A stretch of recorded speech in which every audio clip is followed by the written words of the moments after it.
Hi, everybody. Thanks for tuning in to the final episode of the Art People podcast. My goal with this show was to highlight a few of the interesting and important people and organizations within the arts in North Bay. If you missed any of the previous interviews, feel free to check them out. They'll be kind of in a playlist right below this video, or you can find them on my channel.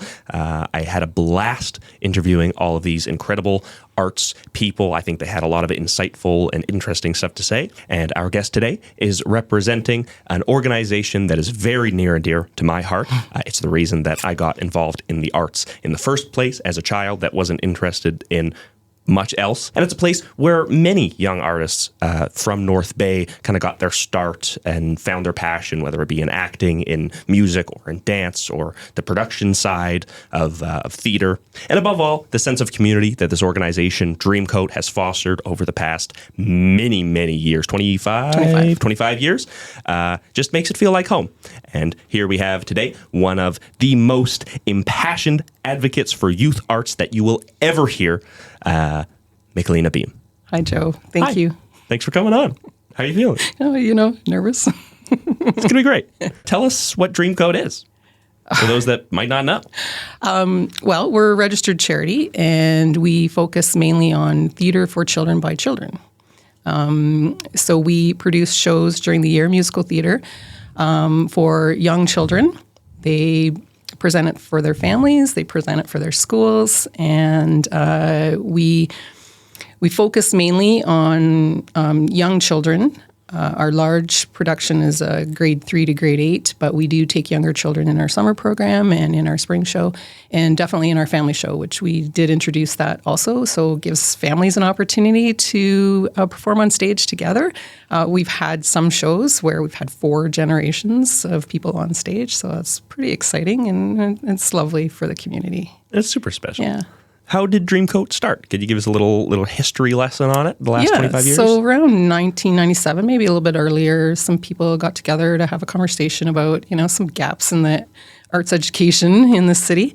I think as more schools were cutting funding, and arts programs were always the first to go, there was a need, but they recognized the need for extracurricular activity that wasn't hockey or baseball or sports related. There's a lot of kids who enjoy doing those things and also enjoy doing other things. And then there's those kids who don't enjoy doing sports at all and who really needed an outlet, a creative outlet, to kind of find themselves and find an activity that they enjoyed doing. So these educators got together. Dennis Gardner was a teacher in town. Marty and Art Southcott, who are very well known in the community as advocates for arts and did a lot for the arts community, the theater community in town.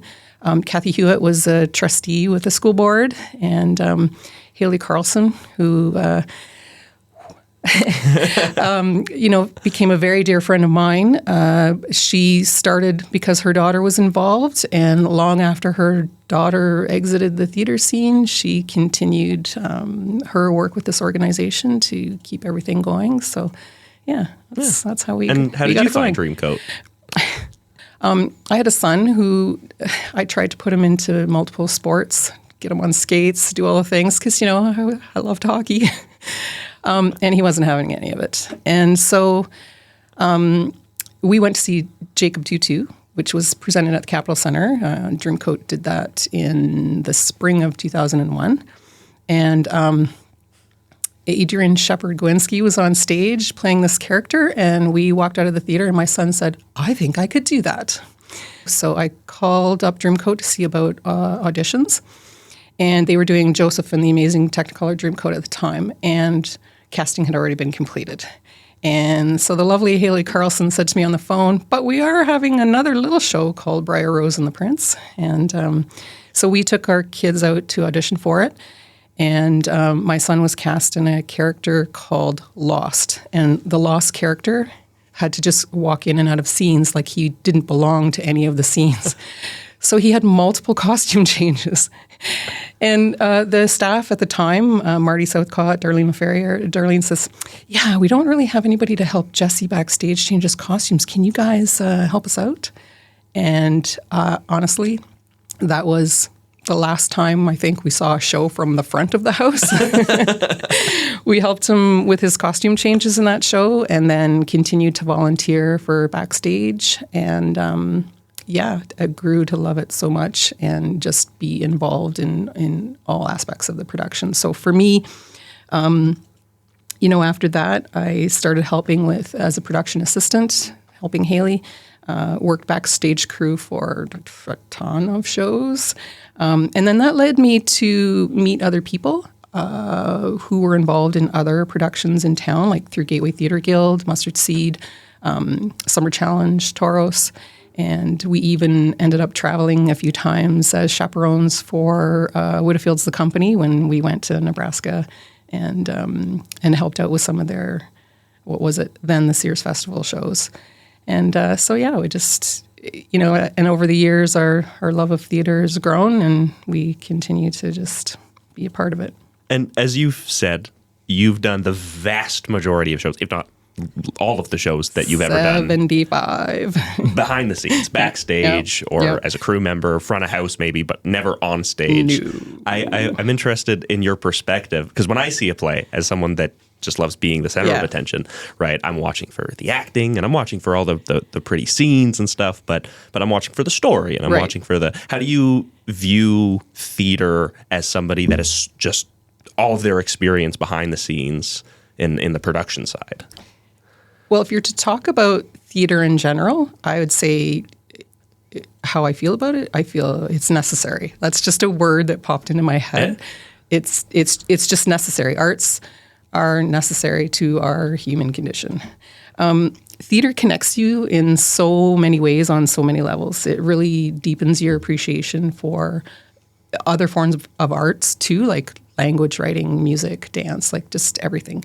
And I think it opens your eyes to emotional experiences. I think sometimes you can connect with material, in a way that even if you don't relate to it, like I've experienced that, you can look at it and say, oh, wow, and start thinking about things that maybe you just never thought about before. So I think on that level, theater, it's just part of what makes arts so important and necessary to our life. I think for me, not being on stage, but being backstage, there are a lot of things that I look at differently. I've never really had the desire to be on stage and performing.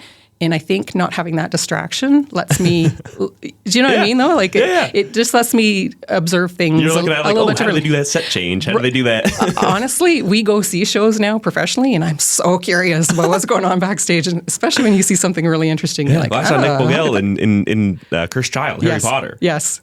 That's what that show was. Oh my God, how did know. they do that? How did they get that done? How are they flying right now with the wands? I saw Lord of the Rings many years ago. That was a really heavy technical show, and you're like just constantly, how did they do that? So yeah, it's Lord of the Rings. How many books is that? It's like 3, right? That's a callback. If you want to get that joke, watch the interview with Hannah Grace. Anyway, but no, that's what I really love about Dreamcoat too. You mentioned like the theater kind of deepens your appreciation for other arts. And, you had the kids that were very talented musically, very talented in dance, acting, or the kids that didn't have any specific talents, but just liked being the center of attention. And loved being there. And loved being just loved loud. And again, that sense of community and that, it brought everyone together. And for me too, what I'm able to observe is like there's certain, and you would know this, Joe, a certain camaraderie that develops when you're working on a show. Mm-hmm. And, I come in at the 11th hour because it's a couple weeks before the show goes up and you're starting to get all the tech stuff in order. And I'm always amazed at what I'm observing of the relationships that have grown over the rehearsal process. But then to then become a part of that, and it's intense, right? Because you're there doing tech, and tech can be very intimate sometimes. I'm putting microphones on people who are complete strangers to me at the beginning of the process. And, by the end of the couple weeks, we've been joking and laughing, getting to know each other. And so even though I'm there for a short period of time, the camaraderie that builds over that is, that's wonderful. It's wonderful to be a part of, but it's wonderful to witness what's going on with everybody else in the production. Yeah. And even as a kid, like throughout the rehearsal process, because it spans, what were the ages again? Third grade 3 to grade 8. To grade 8, like those younger kids, speaking as a younger kid that was in the program, there were so many role models that I could look up to, because there's a bit of a stigma going in, to the arts and having, committing to a hobby in the arts or even a career in the arts, but then seeing, these older kids go on stage and rock it and love it and own it. Right. And put it's so all validating. Into it, right? It's so like, okay, yeah, I could do that. Yeah. I want to do that. Yeah. This is, and I think for a lot of kids too, getting over the fear of being on stage, a lot of people they're nervous to put their foot forward and do it. But watching other people do it helps build the confidence. You say, oh, I'm going to try, or I'm comfortable doing this, and they take it, it might be baby steps, but Definitely. But they get there. And having role models is a huge part of like for us and what we do. Having that age group, it's really important, I think. And as with any youth organization, right, as much as the focus is on putting together a show that they're going to be proud of and building these skills of being on stage and singing and rehearsals, it's, being a youth program, just like sports, right? You're trying to instill other qualities, other life lessons that these kids will learn. So as somebody whose kids went through this program and you've been watching for the better part of 20 years, kids grow up through this program and some of them are now adults, some of them are bigger kids, and what changes, outside of the technical, they become better singers, better dancers, better actors. Yeah. What personal changes do you see in these kids? I think first and foremost, there's a lot about what we do that contributes to child development as a whole.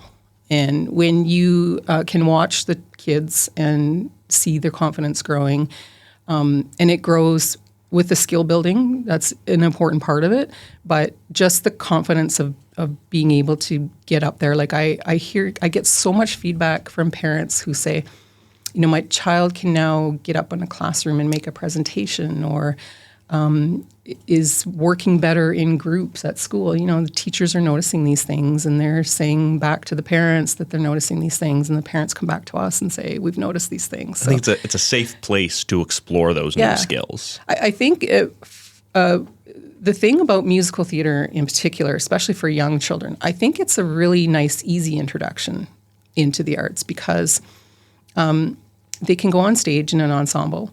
They're learning the things. So as they're building their skills, they're getting more confident.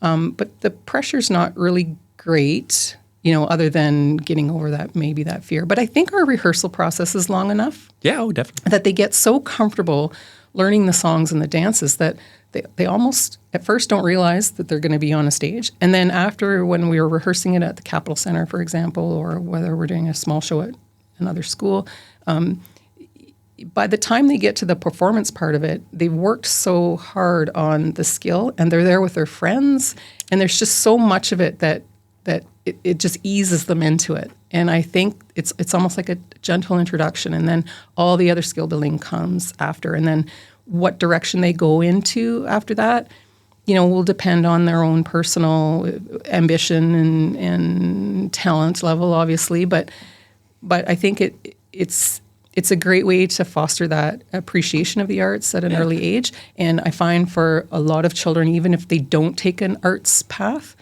it becomes a part of their life, for their hobbies. Definitely. People who go into business, for example, but still do theater on the side, or music. I remember doing some of the family shows for Dreamcoat when I was in, I think, middle school and early high school. Right. And seeing that again, the majority of the cast being adults and parents of the kids that were in the play, they were all working day jobs. Yeah. They were all, business people or doctors and nurses or whoever. Like, can't make rehearsal today, I got to work. But they show up. They showed up, and they didn't just show up, they committed. Like, there are people that gave it their all after working a 9 to 5. That's true. So much of that is true. So many kids have stood out for me over the years, and I have to say, but who's your favorite? Well, you're sitting in the room, Joe, and I have a son who, it's a hard question to answer. We can cut it out. Yeah. Or I think there's like a lot of kids that have stood out for me over the years. And I've had opportunity to actually like stage manage a couple shows where I'm sitting at that desk and, you know, you're watching kind of from the side, but you can kind of see the kids' faces. And kids who are like, say, in the dance ensemble or something, who's smiling from ear to ear and, you know, they're just loving it. And every move is like purposeful and full of enjoyment. And I love watching that. You do enjoy, obviously, watching the kids grow into leads and things like that. But every once in a while, there are just other kids that stand out for you that you just know they love it. Yeah. And even the ones that aren't, you know, front and center, but just Yeah. the kids that you can tell have really found their passion in that. Yeah. And In my own experience as a parent, I have to say, like, you know, my son did his first show and is very clear right from the get-go, learning the very first dance he ever learned for a show. He didn't know what to do with his feet. He didn't know what to do with his hands. And to watch him grow from that, go through, decide he wanted to be an art snipsing major in high school, and then do a show where I'm watching him in the ensemble at a rehearsal one day going, he's dancing with more energy than anybody else in the group, right? And to see that and to see that he grew into that, and then had an opportunity to direct shows for us. And when you're a parent watching your child, you know, take those kind of leadership roles. And then I had an opportunity to do it again with my daughter, who did all kinds of shows, grew through ensemble parts, had a few, you know, little parts, and then started doing choreography and teaching it to some of our large cast productions. And then, you know, he's son number 2, but, you know, he was kind of hanging around because we were around and doing theater, and he didn't have a choice because he was too young to stay home alone. But, you know, he was small enough to fit under the stage. So when we did The Wizard of Oz, it was like, okay, it's your job to go push the fog button. And now he's building sets and running tech when we do shows at the Capitol Center. So, you know, personally for me as a parent, seeing my kids evolve in that way and knowing that so many others have done the same and watching so many others do the same. Like, you are a great example, Joe. I got to say, you know, I've watched you from the time you were... And when you watch kids come in and they're nervous to audition, and then, you know, fast forward a few years later and they're now looking at this as a career and doing all these things. And so many kids that we've had too that have come back and helped us, volunteered for us. Like you're a prime example of that. You pick up the phone, Joe comes and helps us. But we have a lot of people who do that for us because they know how important this program is to keep it going for kids. And I have to say one of the proudest things, and Haley Carlson, who produced all of our shows up until the time that we lost her last December of 2021, we used to talk often about how proud we were when the kids who grew up through Dreamcoat came back. And then they were the ones teaching things. So our summer program was a really prime example of that. We had our alumni running that program for the last few years now. And, you know, just even this past summer, watching Emily Houghton, who grew up through Dreamcoat, went off to do Mirvish, Sound of Music, came back to us, and then went off to theater school and lived in Toronto. You know, for her to come back and direct a show, we're so incredibly proud of other people's children, right? And you've got to say, like, when our kids age out of the program and we're still there witnessing this for the next generation, it's a wonderful thing to watch. Yeah. It's like you said, we like as kids that went through the program, we know you hit the nail on the head, like how important it is. Yeah. I was a kid picking dandelions on the soccer field and like literally singing to myself during a hockey game, like skating around. My parents were like, well, I guess we'll throw them in musical theater. But then I found sports later in life, and I gained that confidence to do student leadership stuff, and to, you know, like, it all came from... That's a great point. The number of kids who are involved with Dreamcoat who are involved in so many other things in leadership roles, like student council. We see it in school, and then later in life, you know, the jobs that they take. It's incredible. They just I think it comes from learning. It's the confidence, that gets built when you're working on stage, but also I think it's the relationships and, learning how to talk to adults and little things like that. And when you volunteer as a teenager multiple times, and I think this is what the volunteer program was designed to do. I'm not sure that it, how successful, but you find those kids that enjoy to volunteer is because they've built those relationships and learn how to communicate on a more mature level, and then they understand the community of volunteerism and the importance of giving back, and I think that's huge. Yeah, and to put it in the simplest terms possible, it's just so much fun. Let's say, hypothetically, I'm a parent. I am not. But if I were and I didn't know what Dreamcoat was, how would you pitch it? So that's actually a kind of a tough one. And I say that because I wouldn't push a child into it unless they were signaling in some way that they were looking for something that's different from sports or different from other activities that they do. But if given an opening and anybody says they're remotely interested, I could talk for days about some of the things we've already talked about. What's beneficial about our program. I think that if you have a child and you're not sure what they're interested in, and you plunk them into Dreamcoat program, I would say start with summer. That's always a good indication. The days can be kind of long, but they do break it up a lot. It's a lot of theater games and stuff. And so you really get a good sense of whether or not your child is going to enjoy it.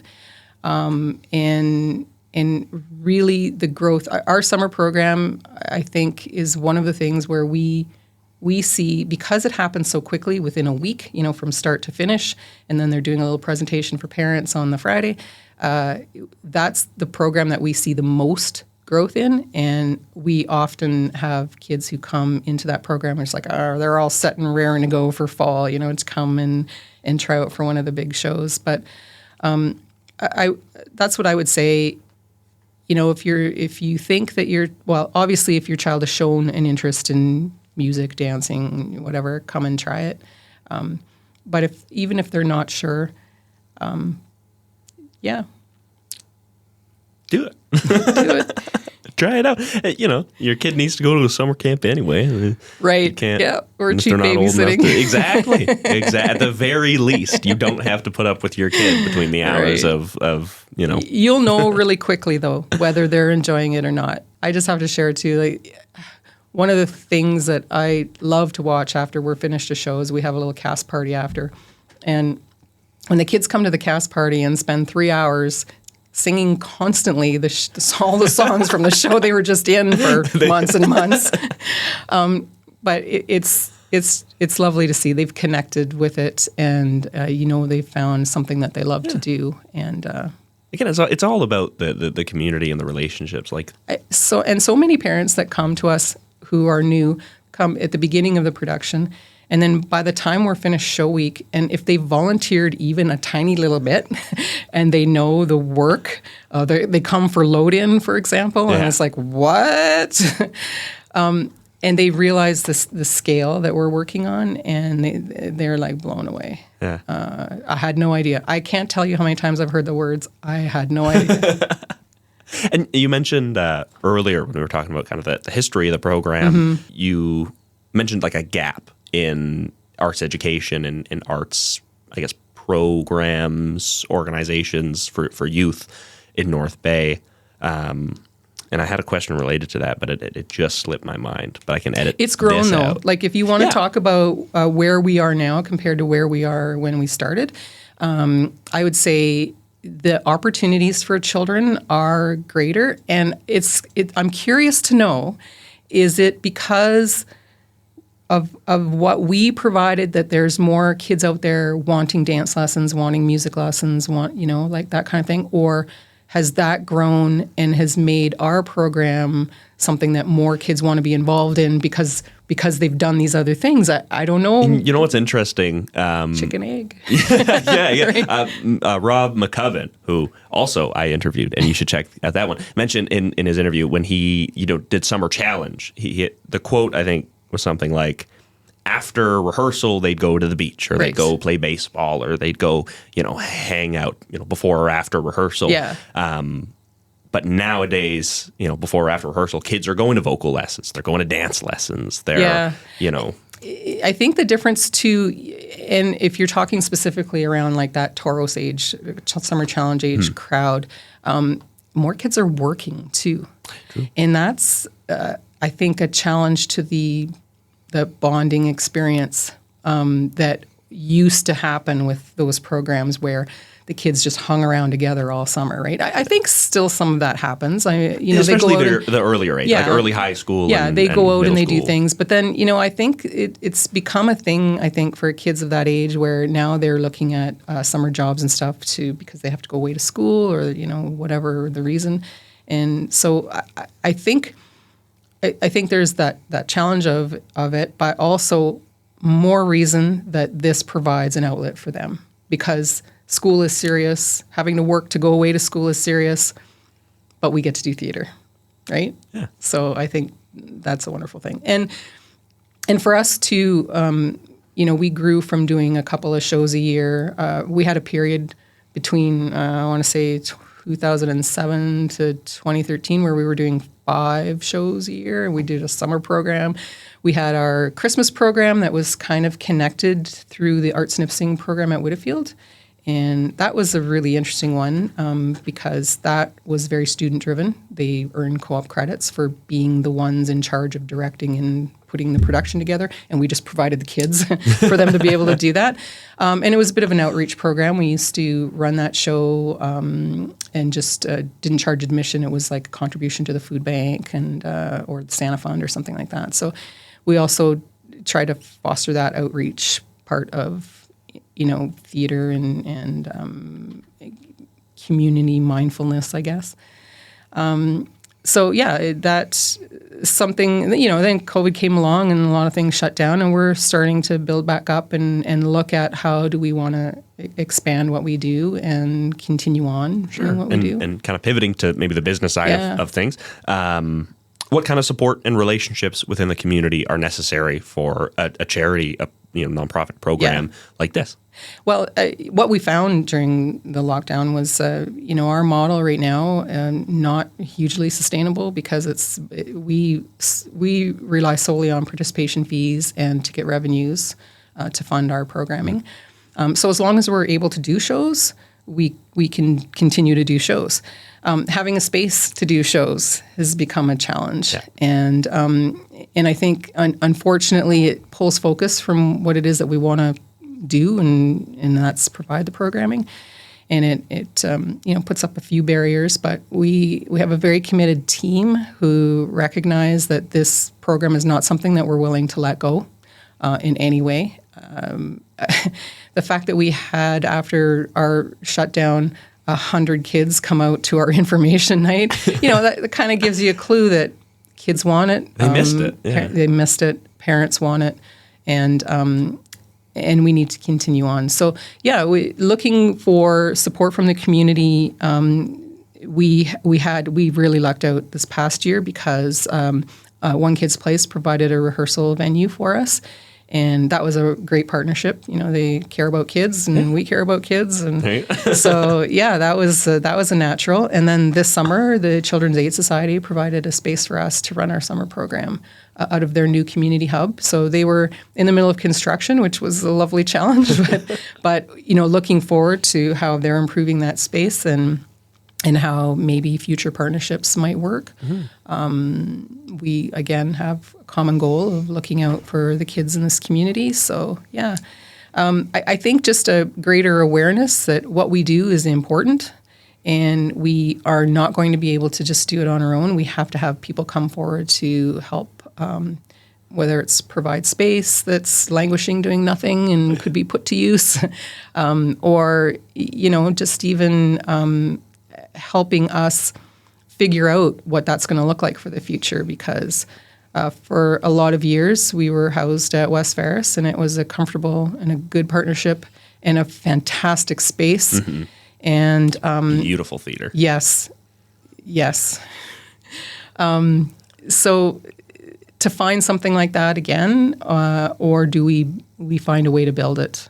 You know, that like I said, it's unfortunate that we have to focus on that because it takes away from the work that we're doing. But at the end of the day, if we can get something like that going, a more permanent home space, and with the support of people in the community on the financial side, on, you know, the people that have space, we get incredible support from like the churches in town and things like that, because they understand, right, the importance of those community programs. So yeah, we're working on that, and Sure. And you mentioned like expansion. Yeah. What does the next 25 years look like for the program, and what support do you need from the community to make it happen? Right. So I think maybe I already mentioned it, but I think at the top of the list just needs to be that recognition of how important this kind of programming is, and that we should be looked at with the same regard as sports and other recreational activities in town. And I think that people forget how important arts are to our life in general. And, you know, even I said earlier about theater, musical theater, whatever, fostering a love of the arts, but it really, it's connected to so many other forms of art. Like, if you really think about what goes into a musical theater production, for example, you know, there's dance, but you're talking about the script writing, you're talking about the set design, you're talking about the creation of the space that they're going to perform in. There's the business aspect of putting a production together. Like, it just ties into so many things. And I think that to get people to recognize that it's connected to all parts of our life and needs to be prioritized, at least as much as sports, then that is pretty key. Yeah, so I don't know. We have a common goal, I think, that to improve the quality of life and support the arts in our community, because at the end of the day, it's in everything. It's in everything that we do. People need to just stop and think about the fact that you walk into a building and there's art on the wall and there's music playing in the background. Somebody made that. Somebody is, you know, put time into that and energy into that. Even if you want to be a math professor, right? But you'll play guitar at a bar on the weekend, or, you know, there's just so many things that are that the arts are rolled into our life that people don't even realize it. They're the first ones to say, "Oh, you know, it's just creative. It's whatever." But well, and like, I mean, especially through the pandemic, you know, what did everybody do when we were locked up? We were watching movies and listening to music, reading books, and I know, yeah, it was the first art. Default, right? Exactly. So let's for an escape or a release, or let's recognize that. Yeah. Let's recognize that it is one of the most important things, and I can't say it enough. Like, talk about how throughout history, what has connected us to our past, the stories, you know, the way we tell the stories, whether it's through music or performance, all of it. And yeah. Definitely. What are some of your favorite Dreamcoat or theater memories? Oh, wow. I have so many. It honestly, I know that's a cliche to say. I can't think of one. But it's you know, more recent memory. We just finished doing Disney Descendants, and after coming out of the pandemic and not seeing these kids for a long time, and then watching the show come together and watching some of those powerful voices on stage, you're just like standing there going, I can't believe what I'm watching right now. It's just the spectacle of it, right? We have a lot of memories. Sometimes it's hard to say, you know, if you're not just in a small group, you don't want to say it out publicly because, you know, they're funny, but you don't want to single anybody out. Like what always blows me away going to see any of the shows, the spring shows, the fall, like whatever, just anything Dreamcoat is genuinely how high the quality is. Right. Like when you go watch Timbits hockey, you're not expecting much. Yeah. You know, the kids are going to be bundled up and going around the park, and maybe someone will score, and it's great, and they're having fun, and they're loving it, and that's awesome. But and it's the same with Dreamcoat in terms of how much they're loving it, but it's also just good theater. Like, they're putting on a show. One of the things I think too for parents is because they drop their kids off and they're not there at rehearsal. Yeah, is when they come to see the show, they're like, "What? They just get did the before my kid and after. just do?" Yeah, right, and they haven't witnessed every step of the learning. Yeah, they're seeing, and maybe they see it at home a little bit. They're practicing the kids, this. Sing in the car or whatever. But then to watch it and just say, the sense of pride of watching your child on stage when they're doing that sort of thing. I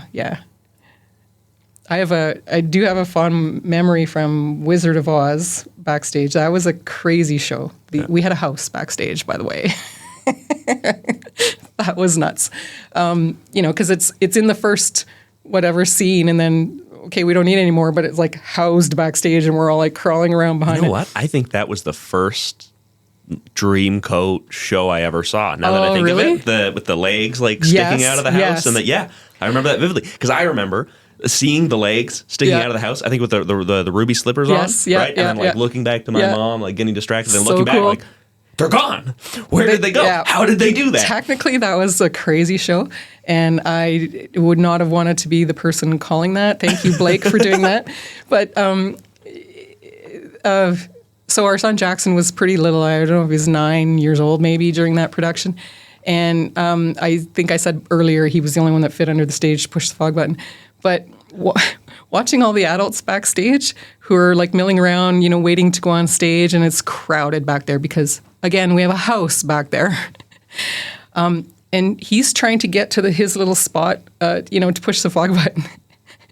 And there's the grown-ups going, "Okay, move out of the way. Fogmaster coming through." So that was cute. It was cute, for a lot of reasons. And he was my kid, but also that the adults respected that he had a job to do, right, and helped him to do it. And he felt important doing it. And, So I don't know. There's, like I said, there's a lot. I've watched a lot of kids, been impressed with so many of them, and just I don't know. We don't get an opportunity too often to see a filmed version of what we do, but every once in a while you'll watch something, you'll watch a scene or something, and it brings back that feeling of standing backstage. I think if I was to say anything, standing backstage watching the final. Oh, I'm going to cry. When you're watching the final. Just before the bows, like the final finale song, last day of the run, and you're watching all those kids, and you're like watching them sideways, and you're seeing, they're smiling, their parents are cheering for them, and you're just like, I literally stand there backstage, like with my hands over my chest. It's an incredible feeling. Yeah, and they're crying too because some of those kids are going to be aging out and going into Toros or whatnot. And it's wild. Yeah. No, that's a very, very sweet thought. Very sweet memory, yeah. No, but it's true what you said. Like it's nothing like quite captures that. That's the best. And that's just one of the like most beautiful things about theater to me is as nice as it is to look back at, say, the video and watch it and reminisce, like nothing captures it. Like being there, whether you're watching and breathing the same air as the actors, or you're on stage and the pressure's on, and you're working with this group of people that you've grown to love as almost a family. Second, it's and you're seeing everything come together. And exactly, just the culmination of all that work. And you never think it's gonna, like, you always think, okay, that moment is the best, and you never think it's gonna be duplicated. And then the next show, it's like, oh my God, that was the best. It just, yeah. To close us out. little promotional spot. What events or programs do we have coming up? You had asked earlier about when Dreamcoat came to be.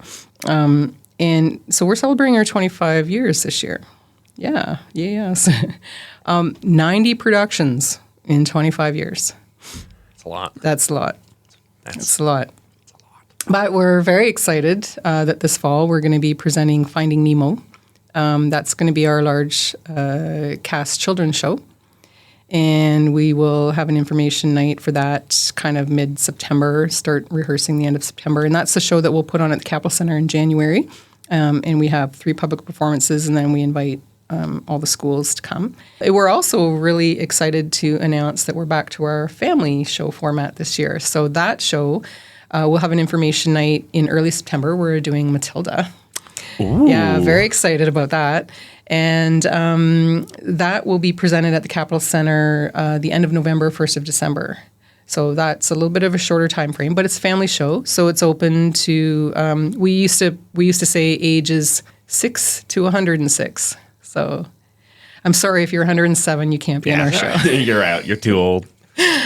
But and that's the one where we've often had generations performing together. We get a lot of grandparents with their grandchildren, and yeah, it's a lot of fun. So we're really looking forward to returning to that format. We've had a lot of people over the last couple of years ask, when's the family show coming back?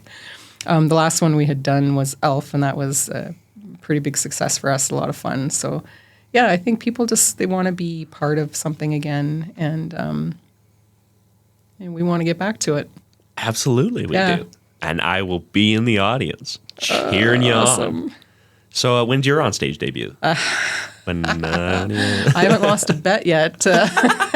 It honestly, that was a running joke between Haley and I. Yeah. Yeah. No, you know what? It's so funny to me to see a lot of people who have been involved backstage who have said to us, oh, yeah, I might try it. And, a few people that are talking about doing it this fall where their kids have been involved for many years and now they want to try it. I've never been that person. To me, I think, nerves, but everybody says that. But I'm too...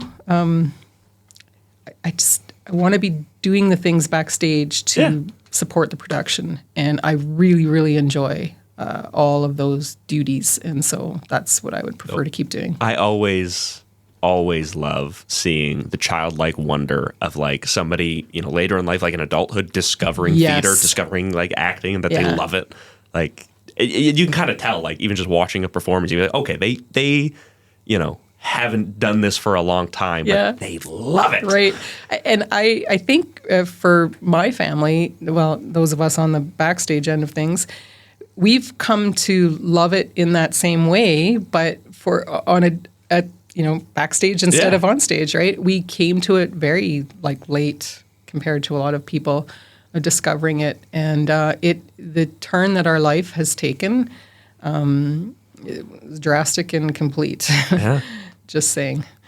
But it's wonderful to watch. It's wonderful to watch so many people be touched by this. And I think that's what keeps those of us who no longer have children involved to continue, because we understand, the importance for the next generation of children, but also the importance for the community as a whole. And it never gets old. Like you said, you're proud of other people's kids. Honestly, it's incredible. And to understand... even people, adults who need this sort of thing coming together. I don't know. You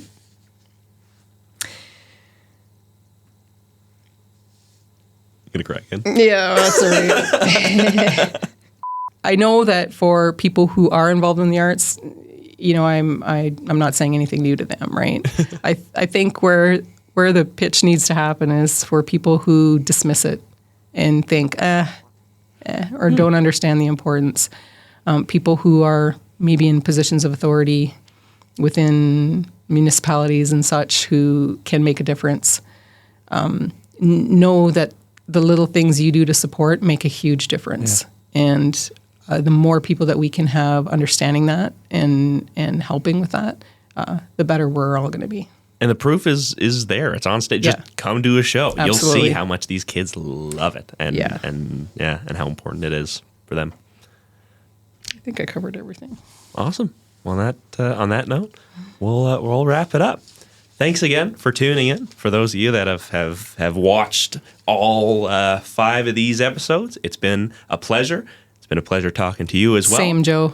You are a great example of everything I've talked about today. And I appreciate it. I appreciate this opportunity. And I appreciate you facing your fears and coming on the show, being in front of the camera. I know that's not your not happy my thing. place. No. But I figured it was very important that I highlight this organization specifically.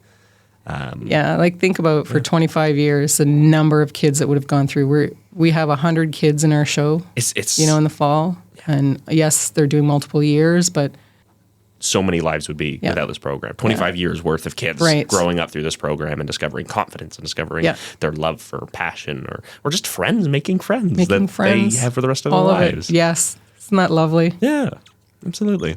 Yeah. But thank you. Thank you. We'll cut one last time.